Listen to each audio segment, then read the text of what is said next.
బహుశా చాలా కాలం గడిచిన తర్వాత తెలంగాణ ప్రదేశ్ కాంగ్రెస్ కమిటీ తన కొత్త కార్యవర్గాన్ని ప్రకటించింది.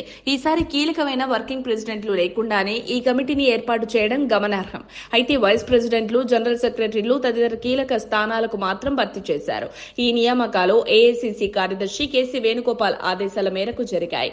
టీపీసీసీ ఉపాధ్యక్షులుగా మొత్తం 27 మందికి అవకాశం కల్పించగా 69 మందిని ప్రధాన కార్యదర్శులుగా నియమించారు.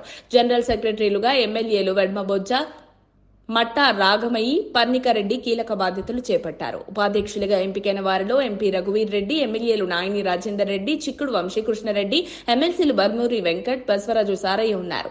అలాగే గాంధీ భవన్ లో నమ్మకంగా పనిచేసిన టి కుమార్ రావు, పాలకుర్తి నుంచి ఝాన్సీ రెడ్డి, మాజీ మేయర్ బొంతు రామ్మోహన్, గాలి అనిల్ కుమార్, కోమటిరెడ్డి వినయ్ కుమార్, బండి రమేష్, ఆత్రం సుగుణ, కొండ్రు పుష్పలీలతో పాటు మరికొంతమందికి కూడా చోటు కల్పించారు. కార్యవర్గంలో సామాజిక న్యాయాన్ని పాటించేందుకు ప్రత్యేక శ్రద్ధ తీసుకున్నట్టు తెలుస్తోంది.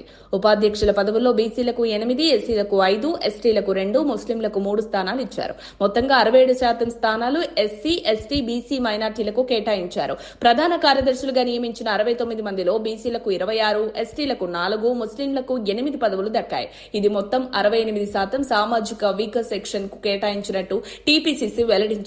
ఈ కొత్త కమిటీని రూపొందించడంలో జిల్లాల ప్రాతినిధ్యం, సామాజిక సమతుల్యత, నాయకుల సీనియారిటీ, పార్టీ పట్ల నిబద్దత వంటి అంశాలన్నింటినీ పరిగణలోకి తీసుకున్నట్టు టీపీసీసీ వర్గాలు తెలిపాయి. వర్కింగ్ ప్రెసిడెంట్ పదవుల విషయంలో పెరుగుతున్న పోటీ కారణంగా ఆ నియామకాలను తాత్కాలికంగా వాయిదా వేసినట్టు సమాచారం. ఇకపోతే టీపీసీసీ కొత్త కమిటీ ప్రకటనతో పాటు రాష్ట్ర మంత్రివర్గ విస్తరణ కూడా గత కొన్నాళ్లుగా ఊహాగానాలకు కేంద్రంగా మారింది. ఇరువురి ఎంపికలోనూ సామాజిక సమీకరణాలే ప్రాధాన్యతను పొందాయి. మరిన్ని అప్డేట్స్ కోసం మా కాయ్ టీవీని సబ్స్క్రైబ్ చేసుకోండి. మా వీడియో కనుక మీకు నచ్చినట్లయితే లైక్ చేయండి, షేర్ చేయండి. మీ విలువైన అభిప్రాయాలను కామెంట్ బాక్స్లో తెలియజేయండి.